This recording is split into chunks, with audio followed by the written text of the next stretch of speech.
The stench in the cave was not a vague misery, but a thing with edges. Rot gave off a sweet, fishy breath, and under it lay the choking dust of cordite ground into coral rock. Sweat, excrement, and the iron bite of dried blood thickened the air until it felt almost viscous, a film you had to draw into your lungs. Corporal Horiuchi crouched in a side recess the men called the pocket. Every breath made his chest hesitate as if his body were resisting the poison on instinct. From the main passage came a dull, thunder-like vibration. Grit sifted down, sliding into the hollow of his neck and into the half-steel helmet set in front of him, where a finger's depth of cloudy water shivered with each tremor. He covered the helmet by reflex, and the motion tugged at a bruise under his ribs that still had not healed. Pain pulsed once, sharp, and he took in a short, involuntary breath that tasted of smoke and salt. Boots crunched closer over broken stone. Something scraped along the tunnel floor, dragged with patient insistence. Horiuchi's fingers closed around the wooden handle of his entrenching tool. He did not move because he already knew the man approaching. Second Lieutenant Morita stopped in front of him, filling the pocket's mouth with shadow. Morita's uniform had long since lost its color beneath caked grime. His empty left sleeve was pinned up, and a fresh abrasion crossed his face, its edges already turning an unhealthy yellow. The wound sharpened the coldness of his expression into something predatory. Behind him came a sallow, hollow-eyed soldier hauling a small ammunition box. The box grated against stone with a harsh, steady rasp. No greeting, no questions. Morita reached into his tunic with his one right hand and pulled out a torn scrap of paper. Sweat softened and frayed. It might once have been part of a map or an order sheet. Thick charcoal lines marked a rough diagram. "Here," Morita said, stabbing a finger at a point hard enough to nearly rip the paper. "Go confirm. If it's a dud, take care of it. Use this." He tilted his head toward the ammunition box. Horiuchi felt his heart sink like a stone dropped into his belly. He understood what the box meant. It would not be a proper engineer charge with stable blocks and measured fuse. It would be an unstable bundle scavenged from shells and grenades and made to work once, if it worked at all, with damp fuse and a crude striker added. This was not disposal. This was ignition by sacrifice, meant to create a blast large enough to kill Americans who might be close, or at least to clear an obstruction. His throat worked. His lips, split from thirst, opened, but no sound came. Fear lodged there like grit. "Corporal," Morita said low, his voice like a dull blade on bone, "the main force has pulled back to the last line. This position will be found sooner or later. Better it serves us one last time than the enemy uses it, or it blocks our counterattack route. You've had demolition training." It was not praise. It was an accusation dressed as competence. Morita bent closer. In his remaining eye burned a cold flame of fanaticism and exhaustion. Every man's moment to be loyal to his majesty is different. Your moment may be now. Do you understand? Horiuchi clenched his teeth until they ached. Home flashed through him, winter rice fields stripped bare, his mother sewing by a dim lamp, the neighbor woman pressing a rice ball into his hand when he left for the draft.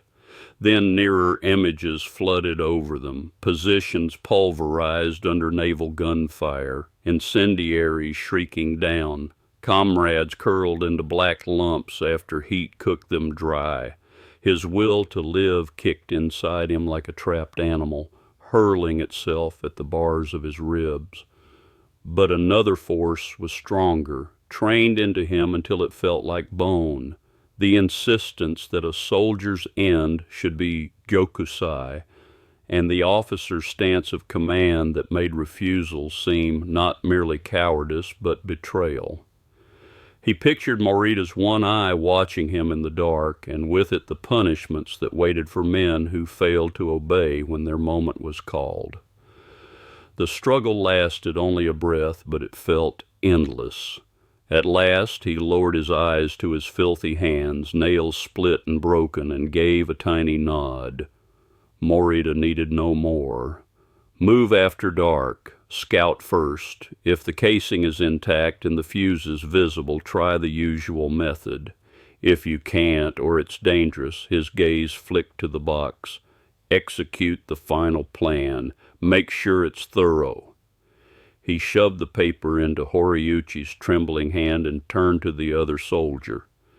You help the corporal carry the gear to the start point, then return to your unit. The soldier answered with a numb yes.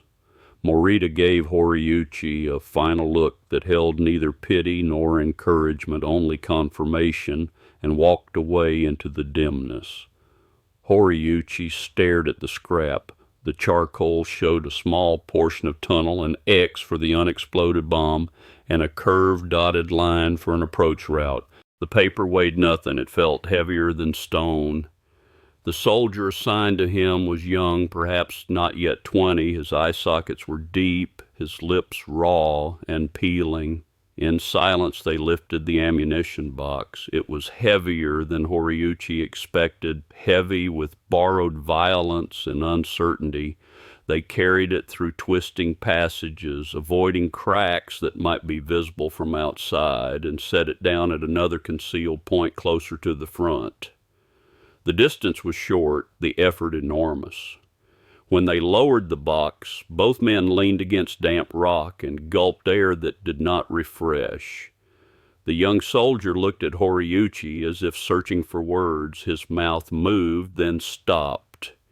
He swallowed and murmured, "Please be careful," and hurried off, already eager to be away from the box and what it meant. Now there was only Horiuchi, the silent box, and the X on the paper. He tried not to look at the box. Instead, he checked what he carried, a Type 14 Nambu pistol with only a few rounds, the entrenching tool, his canteen, and inside his tunic, against his chest, a small cloth pouch.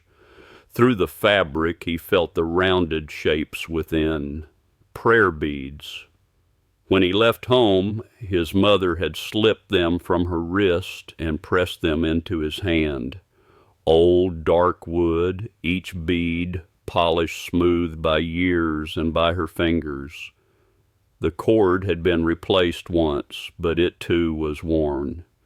In the dead silences between bombardments, he would count the beads through the pouch. If he could touch them, he could touch another world, quiet and ordered. They were his last fragile link to being Horiuchi Ichiro, a rural carpenter, a son. He believed the Americans were barbarians. He imagined them crushing the beads into mud or hanging them up as a trophy. That imagined desecration only tightened his need for them. If they were destined to be profaned, then their value became absolute. The beads were not merely memory, they were a line he could hold when everything else slid away. Dusk arrived by the changing color of the light outside the cave, from suffocating white to an ominous orange and then to deep blue. Shelling shifted but did not stop. Night harassment fire would come. Horiuchi drew a breath of foul air, tucked the paper into his tunic near the pouch, hoisted his entrenching tool, and slipped into the narrow branch passage toward the marked area. The tunnel dropped until he had to crawl. Coral ridges scraped his elbows and knees. His uniform tore further and blooded his skin.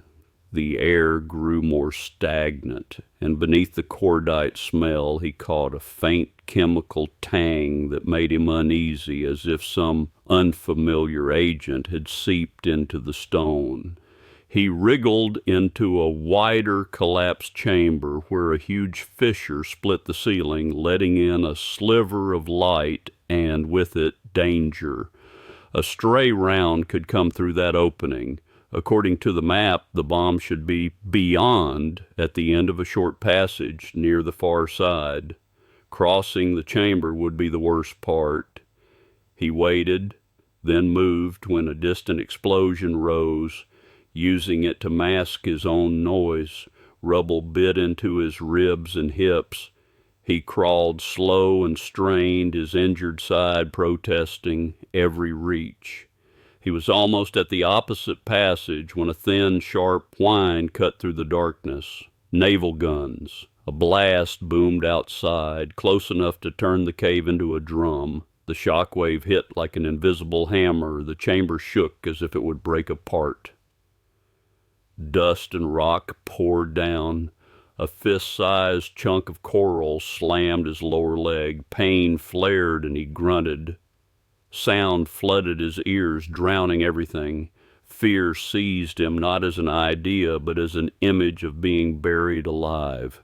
The numb courage he had forced into place shattered. He curled backward and scrambled the way he had come, clawing at stone, ignoring the pain in his leg. He retreated until his back hit the narrow choke point. Only then did he stop, gulping air, his heart battering his ribs. He had failed before he'd even seen the target. Shame rose, then deeper fear. Morita's one eye seemed to hang in the dark ahead of him, waiting. What did Morita do with men who refused their moment? Horiuchi could not think it through. His body shook anyway. His hand went to the pouch. He closed on it hard, as if he could squeeze out steadiness. The cool wood warmed slowly under his sweaty palm. A faint calm seeped in, thin as water through sand. The beads had known the quiet seasons of home, and his mother's murmured prayers. Holding them, he felt for a moment a distance from the cave and the command to die. The act tied the beads to something more than memory. They became an anchor, an illusion of stability, bound to his own continued existence. The calm did not last. The pain in his leg returned. So did the unfinished order and the knowledge that Morita might appear at any moment. Time was draining. The box was waiting like a summons. He let the pouch go. His hand still trembled. He would have to try again without the excuse of surprise shelling. He checked his leg, bruised and swelling, but the bone seemed intact. Movement hurt, but he could still crawl. He unfolded the sweat-softened paper and, by the last trace of light, forced himself to memorize the route. Then he began to prepare, because preparation was the only thing that kept panic from swallowing him. Inside the box, the materials were crude and dangerous. Damp lengths of fuse of uneven thickness, some of it soft with moisture, a few stripped grenade bodies with rough alterations, bundles of explosive dug from larger shells and wrapped in oil paper and rags, their condition uncertain. There was no reliable timing device, only an uncertain chain that required manual ignition and luck. A tool built for one purpose, to be used once and to leave no one alive to complain if it failed. Horiuchi had been taught the principles of proper blasting: stable charge, clean ignition, measured burn, distance, cover. Here he had none of that, only scraps. He held the fuse between finger and thumb, judging its dryness by feel, and tried to imagine its burn rate in a cave where air itself tasted wet. He chose the least ruined length because choice was all he had. The carpenter and Horiuchi recoiled at the workmanship, but urgency swallowed the feeling. He rigged the fuse to a modified igniter and bound it to a charge as best he could, fingers clumsy from strain and fear. He checked knots twice, then a third time because he had nothing else to control. He treated it like a hated shop task. Measure, tie, check, repeat. He told himself he was only assembling an object, not choosing his own death. When he was done, he stowed the device in a cloth bag, checked his pistol and entrenching tool again, and pressed his palm against the pouch of beads through his uniform. He did not take them out. He only confirmed they were there, as if confirming the line back to home had not snapped. Night settled, shelling thin to scattered rounds that made the darkness feel more treacherous. Horiuchi set out again. His legs slowed him, but the pain kept him awake. He crossed the collapsed chamber with exaggerated care, waiting between distant blasts, moving when sound covered him. This time no naval volley stopped him. He reached the short passage. It ended at a jagged breach that climbed upward to a scrap of black sky. Beneath it, wedged in fallen rock, lay a massive spindle-shaped shadow. An aerial bomb, nearly as tall as a man, dark casing with scuffed markings, tail fins bent. It had not detonated. It lay like a sleeping iron beast. The fuse would be at the nose, but he could not see it clearly. His mouth went dry. Its stillness was worse than active explosions because it seemed complete, unreasoning waiting. Marita had ordered him to attempt a conventional method if possible. Horiuchi had no proper tools and no light. The instruction felt like a formality meant to soften the reality, a false step before the true order. The only workable option was the final plan. He studied the rubble. There were gaps beneath and along one side. He would need to jam the charge as close to the casing as possible so the blast would bite. That meant crawling to within arm's reach, where a slip of stone or an accidental strike might be enough to end him even before he lit a fuse. Fear returned, heavier than before. He forced himself forward inch by inch, sweat soaking his back and his palms. At last he reached the stones beside the bomb. The metal smell was sharper here, mixed with the chemical tang that had worried him earlier. He pulled out the device. The fuse dangled like a dead snake. He tried to wedge the charge into a narrow gap between casing and rock. The gap was tight. The device was bulky. He shifted, forced it, scraped his hand raw. He got part of it in, but it would not sit stable. He had to change position, half rising on one knee. With one hand he braced against the bomb's cold casing. With the other, he shoved and tried to secure the binding, fighting the tremor in his wrists. A small snap. The tie gave way. The charge shifted loose and slid down into the rubble, catching lower where he could not reach it. Panic emptied his head. He lunged, clawed, tried again, but his arm could not reach, and the angle was wrong. Each attempt only cut him more. The careful placement was ruined. In that instant, the only clear idea left was that Marita would not accept failure. If the bomb stayed, the order remained. If he returned with nothing done, the consequences would arrive in some other form. Only one option remained: ignite the fuse and get away. If the bomb detonated, the breach and connected tunnels would bury him. But there was no time to rebuild the device. He pulled out his matches. His fingers shook so badly he dropped one. The first match scraped and died, damp. The second flared weakly, painfully bright. His mother's face flickered in the flame. He shut his eyes and touched the flame to the fuse. The fuse hissed and caught, throwing tiny sparks and a thin ribbon of white smoke as it burned toward the charge. The will to live surged. He spun and crawled with a speed he did not know he still had, ignoring his leg, ignoring the stone tearing his skin. He burst from the short passage, crossed the collapsed chamber, and flung himself behind a chunk of fallen rock. He curled tight, hands over his head, mouth open, Seconds stretched. He heard his blood and imagined the fuses sizzle. Then a muffled boom, as if an explosion had been wrapped in thick cloth. The ground jumped. Dust and pebbles blasted through the chamber and rattled against his shelter.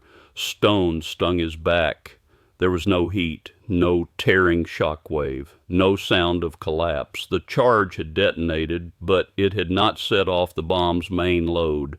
Wet explosive, poor quality, bad placement, any of it could have doomed the attempt. The bomb remained a huge mute dud. Horiuchi lay still, stunned by being alive. Relief came, limp and dizzy, and then failure crashed over it.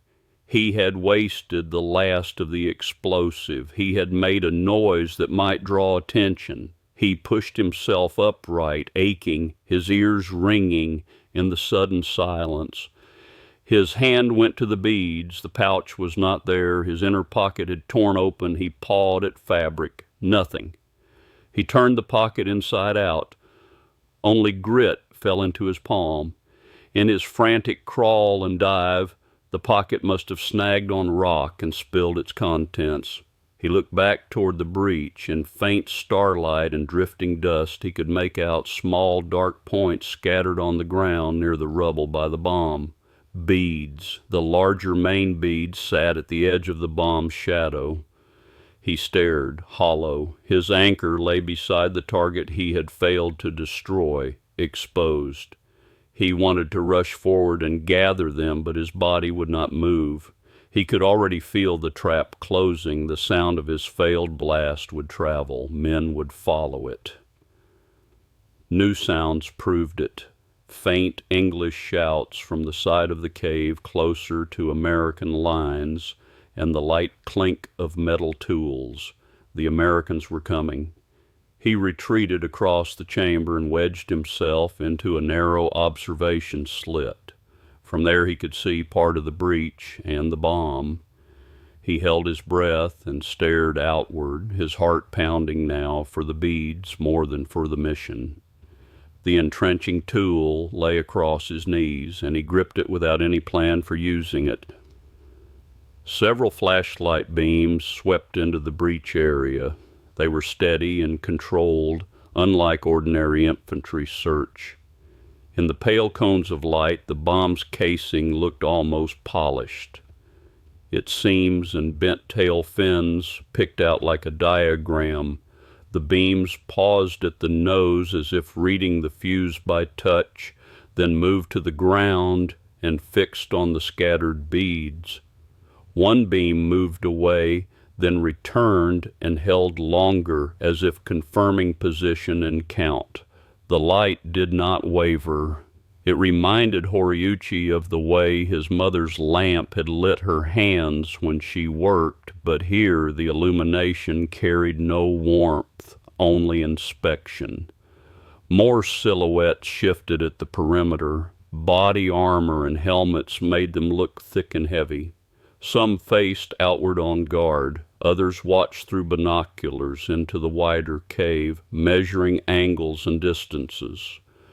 The voices were low and clipped. Their calm was what made it frightening. There was no excitement in them, no hatred, no curiosity, only work.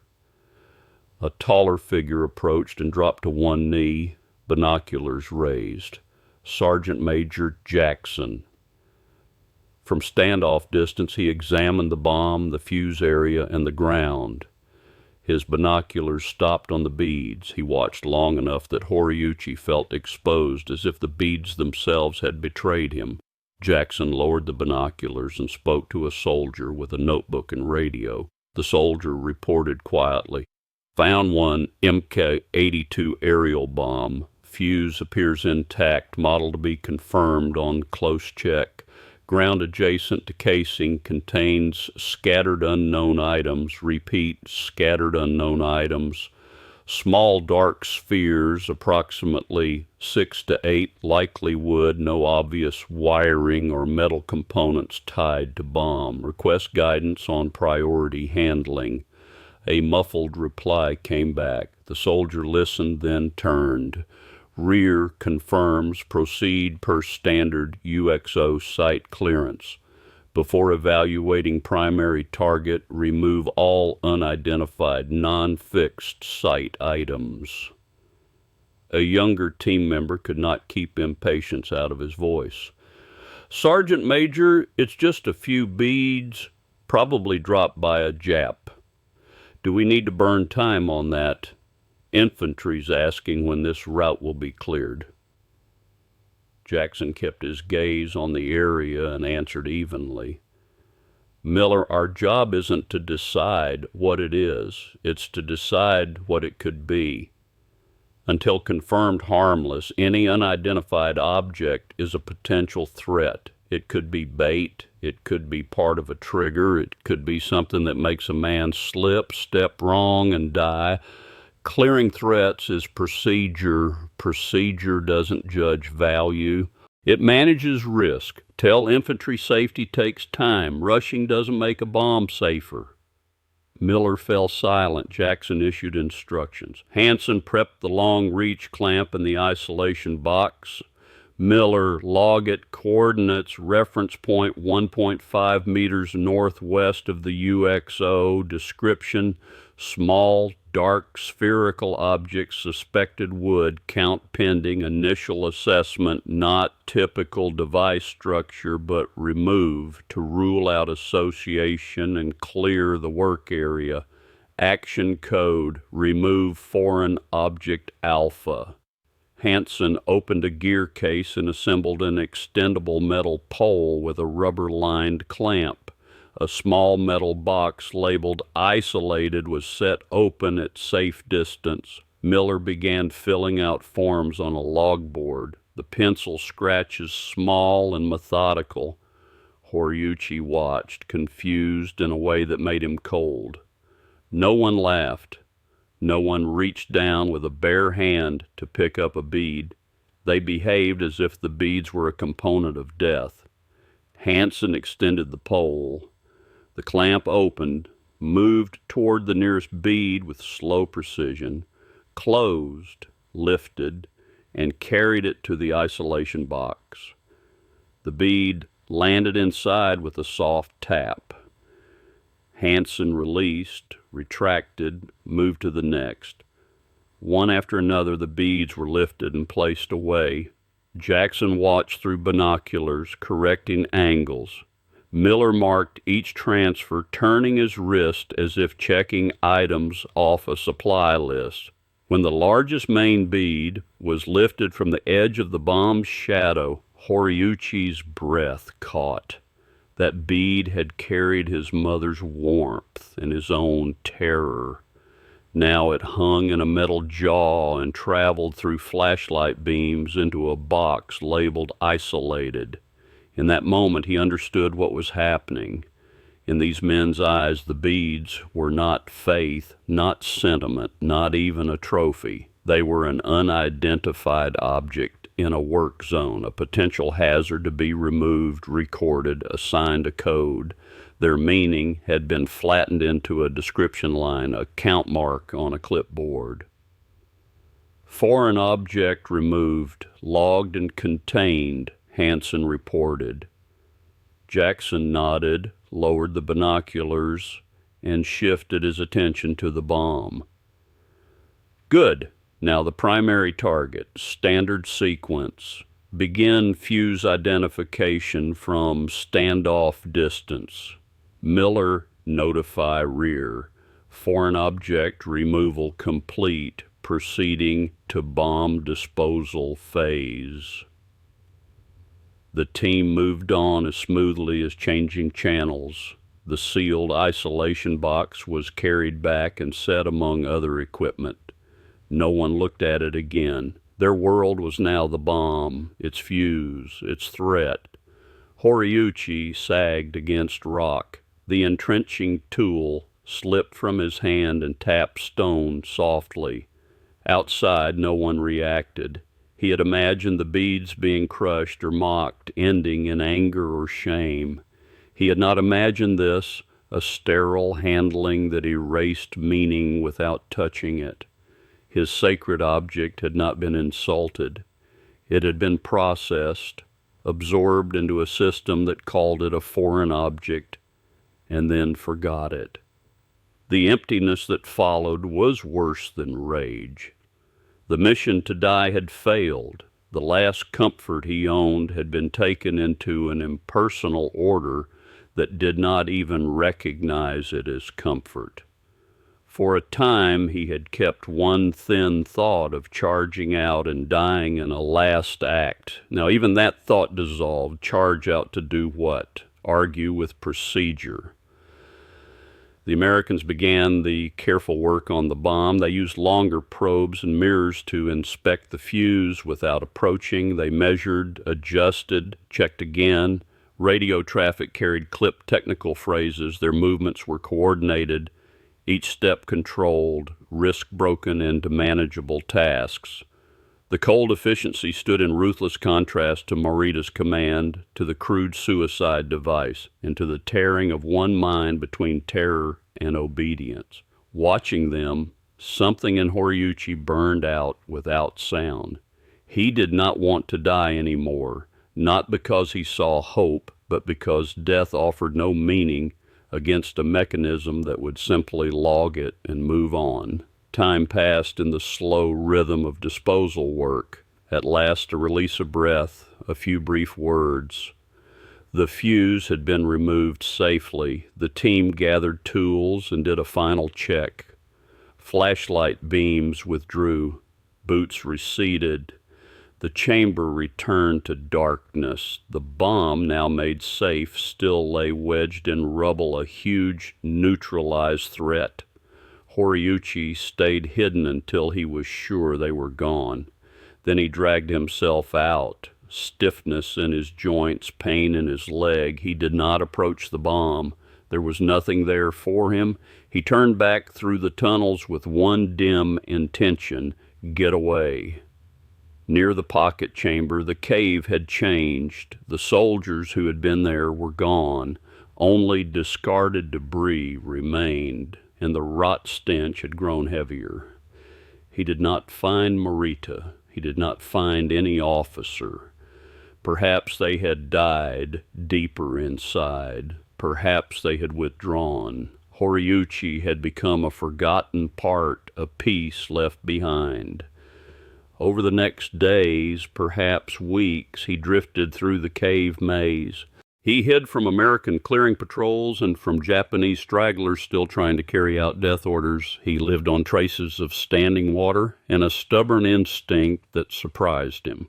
Time in the cave became a series of sensations instead of hours. The ache in his leg settling into a dull throb, the taste of dust, the shift of air when a passage was sealed. The sounds of battle grew thinner. The Americans shifted methods, sealing passages with charges or using flamethrowers, sometimes simply containing and waiting.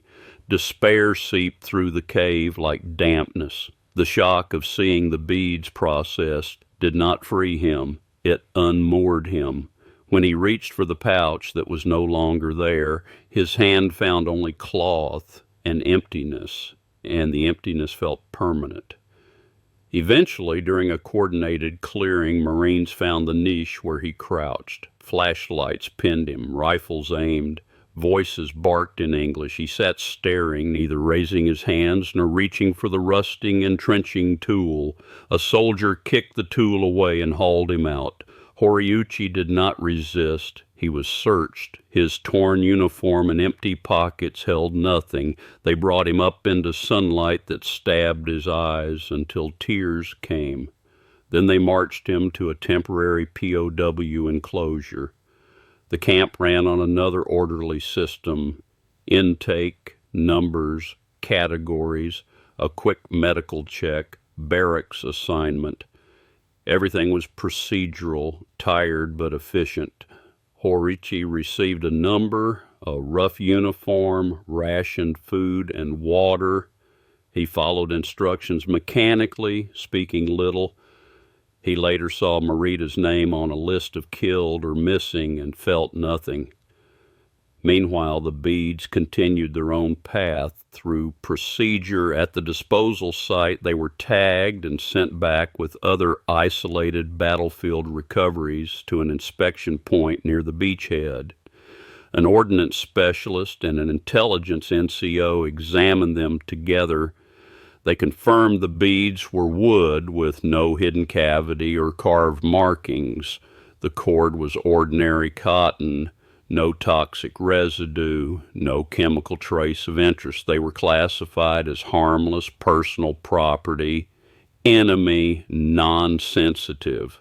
A formal inventory label replaced the temporary tag. It was typed with a brief description, recovery coordinates, date, and a stock number. The label was tied to the beads, restrung and knotted neatly, and the beads were placed into a storage crate already filling with similar items: a damaged watch, photographs, a fountain pen, a small Buddha figure. The crates went to a temporary depot built by engineers on Peleliu, recorded into inventory to await later disposition.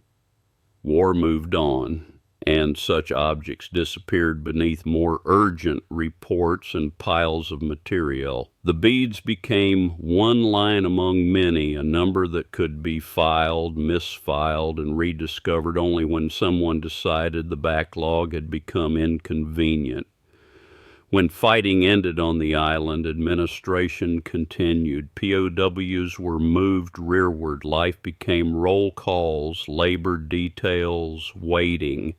Camp staff periodically tried to reduce the pressure of accumulated property and paperwork, and sometimes addressed prisoner inquiries about lost items. It was a management practice, not a kindness. A few months after capture, Horiuchi was called to an office. A translator and a camp clerk sat behind a table scattered with lists and forms. Horiuchi Ichiro, the translator confirmed, checking his prisoner number. Horiuchi nodded. According to records, you had no private valuables when you were captured, the translator said. However, early recovered battlefield inventory includes an item described as old wooden Buddhist prayer beads, approximately 15 beads, cord restrung. Recovery location is near the area where you were later captured. Inventory number is, the clerk read out a mixed string of letters and digits. Have you lost such an item? Horiuchi froze. The beads, they still existed. His throat dried. Yes, he said hoarsely. They were my mother's. The translator relayed it. The clerk worked through cross-checks, Horiuchi's file number, capture area, capture date, and the item labels recovery coordinates and date. The match could not be exact. The recovery date was earlier. The coordinates were approximate. But given the item and the battlefield confusion, the clerk checked the box for probable match. It will take time to pull from the main store, the translator said. If confirmed, it will be returned per regulations. This is routine inventory clearing match, not special preference. Do you understand? Horiuchi nodded, not truly understanding. The phrase sounded like the other terms he had heard in the cave. Isolated, action code, procedures that did not care who was inside them. Weeks passed, perhaps longer. Then he was called again and handed a thin paper packet, standard issue, printed with department name and conditions. The top was tied with string. He signed a typed receipt with his name and prisoner number.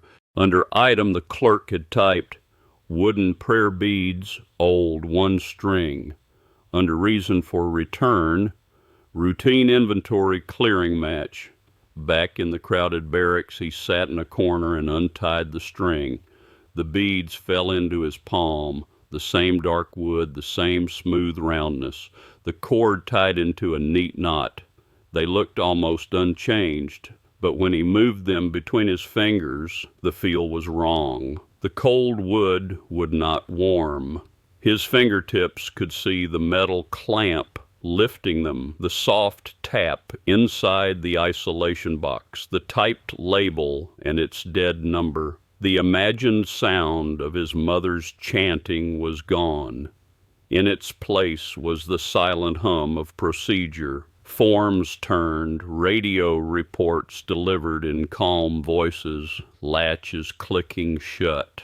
He had recovered what mattered most to him, yet the beads could no longer pull him back to the quiet world they once promised. They had become an object processed, logged, and matched back to him by regulation, stamped with an invisible mark. He sat with the beads for a long time, staring past the barracks toward the slice of sky beyond the wire. The Pacific War still raged elsewhere, but for Horiuchi Ichiro, a certain war had ended the moment he saw the clamp lift the beads. It did not end in victory or defeat. It ended in the stripping away and reassignment of meaning. He had survived. He had taken his beads back into his hands, and he had lost forever the world they once held.